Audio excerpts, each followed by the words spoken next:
اعوذ باللہ من الشیطان الرجیم بسم اللہ الرحمن الرحیم رب اشرح لی صدری ویسر لی امری واحلل عقدۃ من لسانی یفقہوا قولی۔ آج کو جو ہمارا موضوع ہے وہ ہے سورۃ البقرہ کی آیت نمبر 52۔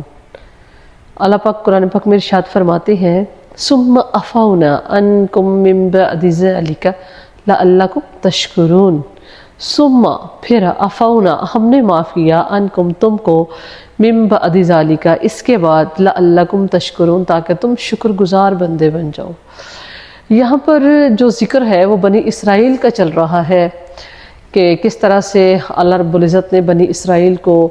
فرعون کے ظلم سے نجات عطا فرمائی، کس طرح سے اللہ رب العزت نے جو ہے ان کو سمندر کو جو ہے وہ پھاڑ دیا اور بنی اسرائیل کے لیے اس میں سے رستہ بنا دیا، فرعون کو غرق کر دیا۔ لیکن جب وہ نجات پا گئے ان تمام چیزوں سے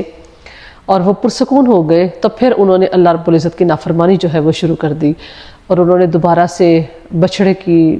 پرستش شروع کر دی، اور اللہ رب العزت نے پھر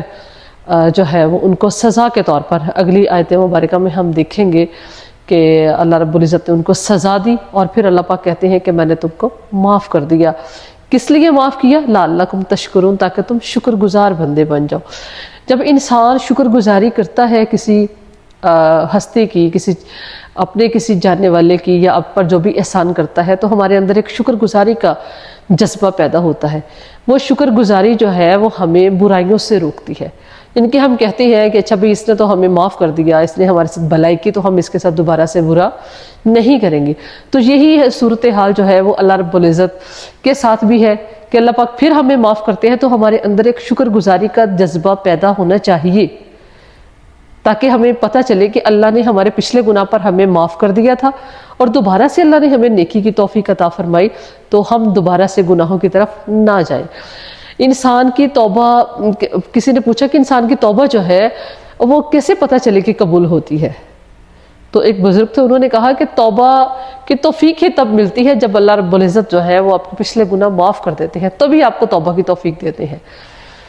تو یہ توبہ جو ہے یہ اگلے گناہوں کی ان سے بچنے کا جو ہے وہ ایک آپ کے پاس سنہری ہمارے پاس موقع ہوتا ہے کہ ہم جو ہے وہ گناہوں سے بچ جائیں۔ تو اللہ رب العزت کہتے ہیں، اللہ پاک کہتے ہیں کہ یہ اس لیے میں نے بنی اسرائیل کو معاف کر دیا لعلکم تشکرون تاکہ تم شکر گزار بندے بن جاؤ، اللہ رب العزت کے تابع دار بنو، اللہ پاک کی نعمتوں کا شکر ادا کرو۔ شکر گزاری کے بھی بہت سے درجات ہیں کہ اللہ رب العزت جو ہے اس کی نعمتوں پر کیسے ہم جو ہے وہ شکر گزاری کریں، اس کے لیے ہم اللہ پاک کا ذکر کریں، نماز ادا کریں، اس کے جو احکامات ہیں اللہ رب العزت نے ہم پر عائد کیے ان کو احسن طریقے سے جو ہے وہ بجا لائے۔ تو یہ اللہ رب العزت کی شکر گزاری ہے کہ ہم جو ہے، اور اگر کوئی انسان آپ کے ساتھ بھلائی کرتا ہے تو پھر اس کے ساتھ آپ بھلائی کرنے کی کوشش کریں۔ کہتے ہیں احسان کا بدلہ جو ہے وہ احسان سے دینے کی کوشش کریں۔ اگر آپ ویسے نہیں کر سکتے جیسا کسی دوسرے نے کیا تو پھر آپ اس کے ساتھ جتنا آپ سے ہو سکتا ہے اتنا تو کر سکتے ہیں۔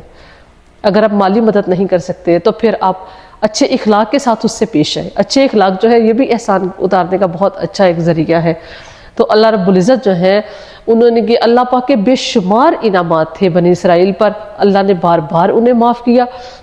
شاید کہ وہ لوٹ آئے، شاید کہ وہ پلٹ آئے، لیکن بنی اسرائیل ایک ایسی قوم تھی جنہوں نے بار بار اللہ رب العزت کے احکامات کو جھٹلایا، بار بار اللہ پاک کی نافرمانی کی، لیکن اللہ رب العزت بھی اپنے احسانات جو ہیں وہ اللہ پاک ان پر نہ ان کی عنایات کرتے رہے اور وہ اللہ پاک کی نافرمانیاں جو ہے وہ کرتے رہے۔ تو اگلی آیات میں ہم دیکھتے ہیں کہ انہوں نے اور کیا کیا اللہ رب العزت کی نافرمانیاں جو ہیں وہ کی۔ تو اللہ رب العزت جو ہے وہ ہمیں امت محمدی ہونے کی حیثیت سے رسول اللہ صلی اللہ علیہ وسلم پر